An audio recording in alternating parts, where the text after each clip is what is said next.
सन 2015 में पीडीपी नेता मुफ्ती मोहम्मद साहब ने कश्मीरी पंडितों को बसाने के लिए सेपरेट होमलैंड की बात स्वीकार करी थी, मगर क्या अलगाववादी नेताओं के दबाव में आकर उन्होंने अपने वादे से यू टर्न ले लिया है? मेरी होम मिनिस्टर ऑफ इंडिया से बात हुई, मैंने उनको कह दिया ये अलग नहीं रह सकते हैं, अगर होगा तो इकट्ठे रहेंगे। तो मैं ये यहां कहना चाहता हूं हाउस से, ये हमारी एक डाइवर्सिटी का नमूना है, बल्कि जिस तरह से इस पर शोर किया गया, कोई प्लान नहीं, कोई एक्विजिशन नहीं, हवा बना के कह दिया गया कि भाई इनका अलग कोई होमलैंड बनाया जाएगा। That is not possible. देखिए, कश्मीरी पंडित इतना मेहनत कश है, इतना हार्ड वर्किंग है, और पत्थर से भी अपना वो निकालता है। मिली जुली जहाँ इकट्ठे मिल के रह सके हम, जहाँ आपका मुसलमान भाई, आपका सरदार भाई, आपके दूसरे सब मिल के रह सको। क्योंकि अगर अलग थलग रहना है तो फिर तो यहाँ भी रह रहे हैं वो। फिर अगर हमने इकट्ठे मिल के रहना है कश्मीर में, इकट्ठे रहेंगे, मिलजुल के रहना पड़ेगा। वही एक चारा है। आप उनको अलग शेड्यूल के कोई सिटिंग डक्स बनाना चाहते हैं क्या आप, कि ये पंडित है तो फिर इन्हीं की ज़मीन है, हमने कौन सी अपनी देनी, हमारी ज़मीन थोड़ी है वो, हम सब की ज़मीन है, हमारे पंडित मुसलमान सब भाइयों की ज़मीन है। कोई बाहर से ज़मीन लानी है क्या? मगर मिलजुल के रहेंगे, ताकि कभी भी जब आजमाइश का वक्त आया तो मुसलमान भाई खड़ा होना चाहिए सामने। महबूबा जी बोल रही, लेकिन ये महबूबा जी के वर्ड नहीं है, कंपोजिट के लिए यासीन मलिक जी के वर्ड। उन्होंने कहा था कि कंपोजिट रहेंगे, हमारे साथ मिलके रहेंगे, कि आज वो अपनी लैंग्वेज में बोल रही हैं। वो यही बोलती हैं जो हुर्रियत वाले बोलते हैं। बस यही बात है कि 500 लोग इधर से या उधर से पैसा जो सेंटर से आता है वो खाते हैं, चाहे वो नेशनल कॉन्फ्रेंस के हों या महबूबा जी के हों। तो बीच में जो ये पैसा खाते हैं उसमें से कुछ हिस्सा जो है वहां पर इन लोगों को भी जाता है। That's it. आप नफ़रत की कॉलोनियाँ मत बनाओ। नफ़रत की कॉलोनियाँ बनाने से आप इजराइल की पोजीशन वहाँ पर क्रिएट करना चाहते हैं, जिससे जीव और मुसलमान एक दूसरे के खून के प्यासे बन गए, और ये कश्मीरी कभी होने नहीं देंगे। क्योंकि हम कश्मीर में प्यार और मोहब्बत के साथ रहना चाहते हैं। हम संग संग जिएंगे, संग संग मरेंगे, लेकिन नफ़रत की दीवारें बनने नहीं देंगे सेपरेट कॉलोनीज़ के नाम पर। कंपोजिट कल्चर की जो सवाल है, मैं समझता हूँ जो कंपोजिट कल्चर टोटली एक इन्होंने हमारी जो डिमांड है, सेपरेट होमलैंड की जो डिमांड है, इसको डाइल्यूट करने के लिए कोशिश कर रहे हैं।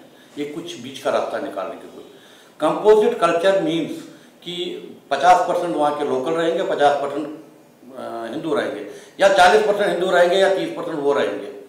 मैं अगर मुझे कंपोजिट कल्चर में ही रहना है तो फिर मैं क्यों ना अपने घर चला जाऊँ, अपने एरिया में रहूँ। मैं वहाँ पे मेरी ज़मीन भी है, वहाँ पे मेरी जायदाद भी है, वहाँ पे मेरी प्रॉपर्टी भी है, तो मुझे किस लिए रहना है वहाँ पे? फिर क्या उसमें से कौन सा सोल्यूशन मिल जाएगा? क्या उसमें मैं सिक्योर रहूँगा? क्या वहाँ पे कौन सी ऑनर एंड डिग्निटी मुझे मिल जाएगा? कौन सी सिक्योरिटी मुझे मिल जाएगी? कश्मीरी पंडित 1700-1800 गवर्नमेंट एम्प्लॉई वहाँ पे तय किए लगाए प्राइम मिनिस्टर पैकेज के तहत। 2008 में पैकेज निकला था, 2010 में अपॉइंटमेंट हुई थी। Government of India and J&K government मिलके 1700 कश्मीरी पंडितों को तहफ़्फ़ुज़ नहीं दे पाए। वो भी एक क्लस्टर ही था, उस क्लस्टर को वो सिक्योर नहीं कर पाए। गोलियां चली वहाँ पे उन क्वार्टर में। जब उनको नहीं कर, तो जब 7.5 लाख कश्मीरी पंडित वापस जाएंगे तो क्या हाल होगा हमारा वहाँ पे उस समय, वो भगवान जाने और मोदी जी जाने। देखो, मैं इस बात को बिल्कुल भी नहीं लाइक कर रहा हूँ। अगर मेरे को उसी कल्चर में वापसी जाना है, फिर मैं जैसे बारामूला का रहने वाला हूँ, फिर मैं बारामूला अपने उसमें क्यों नहीं जाऊँ जहाँ मेरी अपनी पुरखों की जायदाद है, ज़मीन है, वो है। हमारा एक ही मुद्दा है, कश्मीरी पंडित एक ही शर्तों पे वापस जाएगा, सेपरेट होमलैंड की सूरत में। ये हमारी छोटी एक शर्त है, सेपरेट होमलैंड। हम जब पहले भी थे, हम कंपोजिट में थे, हमें एक नीति के तहत वहाँ से निष्कासित किया गया। तो आप मुझे बताइए, आप दोबारा उस हिस्ट्री को रिपीट करेंगे? What is the problem if Kashmiri Pandits want to live separate in their own state? We don't want. मेरे एक घर से अजान बजेगा, एक घर से घंटी बजेगा, डिस्प्यूट तो रोज होगा। एक जगह में वहां पर दूसरा मीट बनेगा और दूसरे में यहाँ पर दूसरा। तो again we don't want this, there should be repetition of site of things. There should be proper, उसको रिलीजियसली उसकी आज़ादी हो, उसको एक एनक्लेव में हो। कॉन्सेप्ट है आजकल, मल्टी स्टोरी है, बेंगलोज है, आप हेलमेट्स बना सकते हैं, तो पॉकेट्स बना सकते हैं, क्यों नहीं बनाएंगे? अगर आपको कश्मीर को हिंदुस्तान के साथ रखना है तो आपको कश्मीरी पंडित को री नर्सरी के रूप में वहां पर उसको बनाना पड़ेगा, उसके लिए अलग से एक्सक्लूसिव देना पड़ेगा। कंपोजिट कल्चर जो है वो बाहर जरूर हो सकता है और रहे, हमें उससे कोई मतलब नहीं, और वो कंडीशन होना चाहिए गवर्नमेंट के साथ। लुक, अगर आप रिपीटेशन करेंगे, आप गवर्नमेंट ऑफ इंडिया को फिर ब्लैकमेलिंग करेंगे in the name of Islam, वो उसमें जो कंडीशन होना चाहिए, तो government can go with a free hand. मगर हम मिलके अब नहीं रह सकते, जो कि हमने पहले ही इस चीज को डिनाई किया हो, तो क्योंकि यही लोग साइलेंट स्पेक्टेटर थे जब वहां इतना सब कुछ हो रहा था। किसी ने तो नहीं कहा कि आप लोगों को भगाया जाएगा। तो एक जब इन्होंने उस टाइम भी रिपीट किया, इट कैन रिपीट। अभी मैं कुछ समय पहले मोहम्मद यासीन मलिक ने, उन्होंने हुर्रियत के JKLF के नेता हैं, उन्होंने कहा था कि ये वो आए और अपने अपने घरों में ठहरे। यहाँ हमारे घर कहाँ हैं? या तो बिक चुके हैं या जल गए हैं, और डिस्ट्रेस सेल में हमने बेचे मकान। जो मकान 10 लाख का था वो 1 लाख में बिका, 50,000 में बिका। आप जिस दिन एक किसी पर्टिकुलर एरिया में, एक किसी पर्टिकुलर जगह पे नॉर्मल जो वो लोग कह रहे हैं कि हाँ ठीक है अपने मोहल्ले में आ जाओ, अपने घरों में आ जाओ, जो एग्जिस्ट नहीं कर रहा है, आप उस मोहल्ले में होटल के कमरे से निकल के उस मोहल्ले में रहने जाइए, फिर देखिए क्या आप वहाँ सरवाइव कर सकती हैं। एक केस में दिल्ली हाई कोर्ट में जस्टिस मुरलीधरन ने एक वाज़े तौर पर लिखा था, let Kashmiri Pandits be rehabilitated by they are. मैं ये सेफ नहीं समझता हूँ कि मैं जाऊँगा वहाँ और एक अलग बस्ती में रहूँ। आतंकवादियों के लिए मुझे मारना बड़ा आसान हो जाएगा। चारों तरफ तो पहले सुकून ही सुकून था, आवाम को वतन से इश्क का जुनून था। ओ खुदाया लौटा दे कश्मीर दोबारा। मैं कई पंडितों से मिलता हूँ, पनून कश्मीर ऑर्गेनाइजेशन से भी मेरी तालमेल होती है। वो मुझे अब एक दूसरा फार्मूला बता रहे हैं, उसको मैं समझ सकता हूँ ऐसे बात। वो कह रहे हैं कि हमें 2-4 सेफ हेवन्स या जगह वैली के अंदर दी जाए जो सिक्योर हों, उनको सिक्योरिटी प्रोवाइड हो। वहाँ आप बनाए एक छोटी छोटी सिटीज़ या टाउनशिप्स बनाएं जिसमें कोई भी आके रह सकता है, हिंदुस्तान के भी लोग आके रह सकते हैं। So this is a very smart move of not going, they are scared. वो डर रहे हैं कि हम अगर डाउन टाउन में चले गए, अपने खेतों में गाँव में चले गए, हमें फिर मार देंगे। तो वो घबराहट है, उस फेयर से बोल रहे हैं। तो ये जो फार्मूला है ये गुड भी है। गुड इसलिए है कि इस तरीके से पंडित वापस पहुँच जाएंगे। दूसरा बैड इसलिए है कि इसकी प्रोटेक्शन करना 24/7 रहना पड़ेगा, बट ये पॉसिबल नहीं है। कब तक ऐसी सिक्योरिटी आप बना के रखेंगे? जब तक सोसाइटी मर्ज नहीं होगी, आवाम उन्हें एक्सेप्ट नहीं करेगी, ऐसे फार्मूलाज काम नहीं करेंगे। तो मेरी समझ से पंडितों को वापस जाना एक बहुत अहम स्टेप है। वो इसके मेन स्टेक होल्डर्स हैं इस मूवमेंट में, उनको अपने घर वापस जाना है। आज़ादी का ये मतलब नहीं था कि कश्मीरी पंडितों को बाहर निकाल दो, नेक्स्ट होगा कश्मीरी सरदारों को बाहर निकाल दो। हो सकता है कल फिर से कोई ना कोई हादसा हो जाए, कश्मीरी सरदारों को मार दिया जाए त्राल, श्रीनगर, बारामूला के इलाके में। अगर ऐसा हुआ तो कश्मीरी सिख भी डिस्प्लेस हो जाएंगे। तो ये तरीका, अगर वो गन उठा के हमें भगाना चाहते हैं तो हम भी गन उठा सकते हैं मिलिट्री सिक्योरिटी फोर्सेस के तहत, या हो सकेगा तो एक बॉडी हो भी खड़ी हो सकती है। ऐसी सिचुएशन आ सकती है कि एक सरदारों का ग्रुप जैसे खालिस्तान में खड़ा होता है, ऐसे कश्मीर में खड़ा हो जाए और कश्मीरी मिलिटेंट से लड़े। तो ये चीज़ें ठीक नहीं है फ्यूचर के लिए। तो इसको पॉलिटिको मिलिट्री स्ट्रैटेजी और जियो सोशियो स्ट्रैटेजी बनानी पड़ेगी और पॉलिटिकल इनिशिएटिव्स बनाने पड़ेंगे जिससे ये सारा हल होगा। होमलैंड की डिमांड में 3 बातें प्रमुख रूप से हैं। सबसे पहले एक अलग क्षेत्र होगा जो एक यूनियन टेरिटरी होगी, जहां पर संविधान को मानने वाले, भारतीय संविधान को मानने वाले रहेंगे, और कश्मीरी पंडितों के लिए वो डिक्लेयर्ड होमलैंड होगा। ये कश्मीर में वितस्ता नदी यानी झेलम नदी के उत्तर और पूर्व के क्षेत्र में उस इलाके में होगा, और यहां पर भारतीय संविधान पूर्ण रूप से लागू होगा। There should be free and full flow of Indian constitution without any case for article 370 and 35A etcetera etcetera. Kashmiri Pandit एक भी आदमी आज के डेट में स्टेट गवर्नमेंट के ऊपर भरोसा नहीं करेगी। जिस समय हम वहां से निकले थे उस समय भी वहां की स्टेट सरकार थी, डॉक्टर फारूक अब्दुल्ला उस समय चीफ मिनिस्टर थे। उसने तुरंत वहां पे रिजाइन किया और कश्मीरी पंडितों को हवा में छोड़ दिया। तो हम क्यों भाग के आए थे वहां से? तब तो हमें क्यों निकाला गया था वहां से? फिर हमारा कसूर क्या था उस समय, हमारी किलिंग्स क्यों हुई है, टिकला टिपलू शहीद क्यों हुआ है, सरला चिक्कू शहीद क्यों हुई है। उन्होंने हमारी औरतों को आज आरी पे चीर रखा है और वही उसी कश्मीर में हम वापस जाएंगे, सवाल नहीं पैदा होता। जाएंगे हम अपने टर्न पे जाएंगे, सेपरेट होमलैंड में जाएंगे और जहां पे ऑनर एंड डिग्निटी होगा, हिंदुस्तान का आईन हिंद होगा। मेरी रूह की तस्वीर, मेरा कश्मीर हो।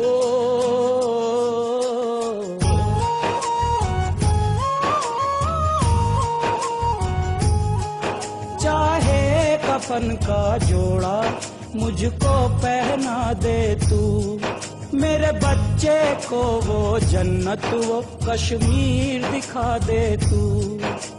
वो मेरा गुलिस्तान बन गया शमशान, यहाँ मौत की दहलीज पे खड़ा है हर इंसान, खड़ा है हर इंसान। हमारी कश्मीरी पंडित कम्युनिटी में कई सारे प्रस्ताव हैं, कई सारे प्लान्स हैं, लेकिन देखना ये होगा कि ऐसा प्लान या ऐसी कोई स्कीम हमें अपनानी पड़ेगी जो प्लान प्रैक्टिकली पॉसिबल हो। अगर हम ये मानते हैं 2 मिनट के लिए कि वहाँ पर एक अलग थलग हमारे लिए जगह कायम हो जहाँ पर हमारा रिहेबिलिटेशन होगा, उसमें भी कई सारी दुश्वारियाँ हैं। आखिर हमें मेन स्ट्रीम से जुड़ना ही पड़ेगा।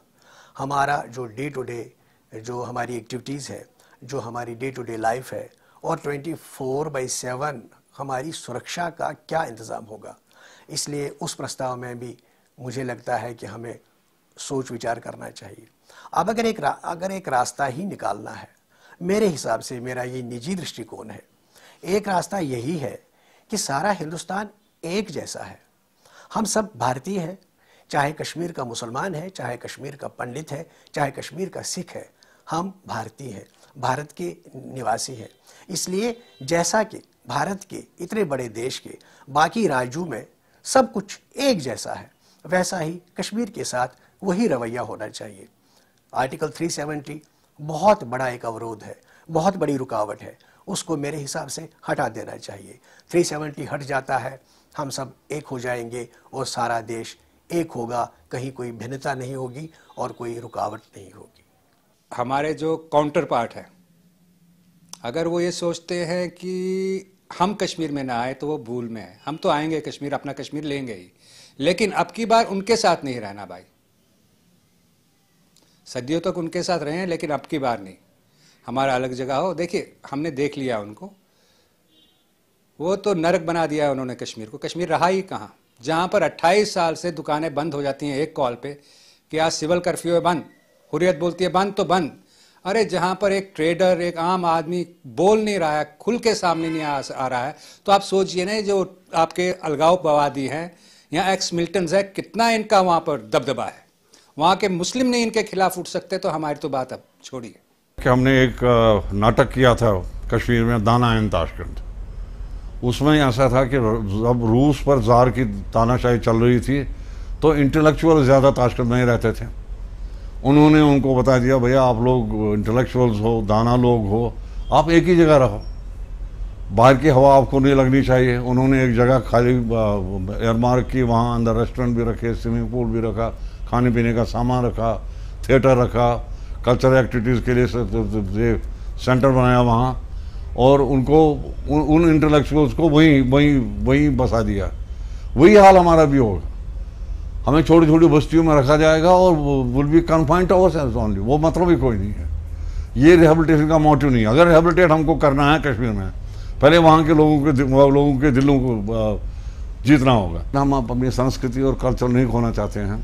हमारी भी एक हज़ारों साल पुरानी एक पहचान है, एक कल्चर है, एक तहजीब है, तो हमें बसाया जाए अलग अलग जगहों पर कि ताकि हम अपने कल्चर की आबियारी कर सकें, उसको प्रिजर्व कर सकें, उसकी रखवाली कर सकें।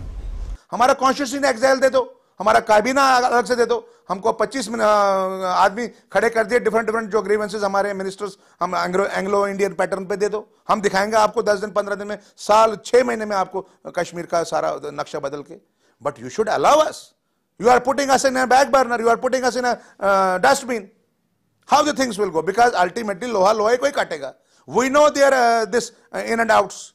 Because उनको एक यही थ्रेट है कि कहीं कश्मीरी पंडित वापस ना आ जाए, और यही गेम प्लान है.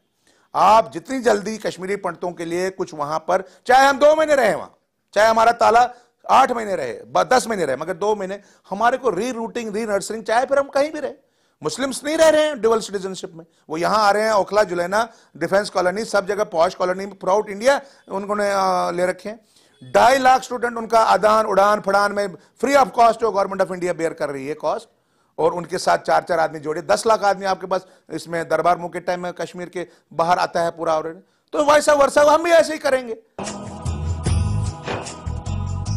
तमन्ना है, गुजारिश है, हो दर्दे दिल की ख्वाहिश है. तमन्ना है, गुजारिश है, दर्दे दिल की ख्वाहिश है. डूबती कश्ती को दिला दे तू किनारा, वो अमन, वो चमन का नजारा. ओ खुदाया लौटा दे कश्मीर दोबारा.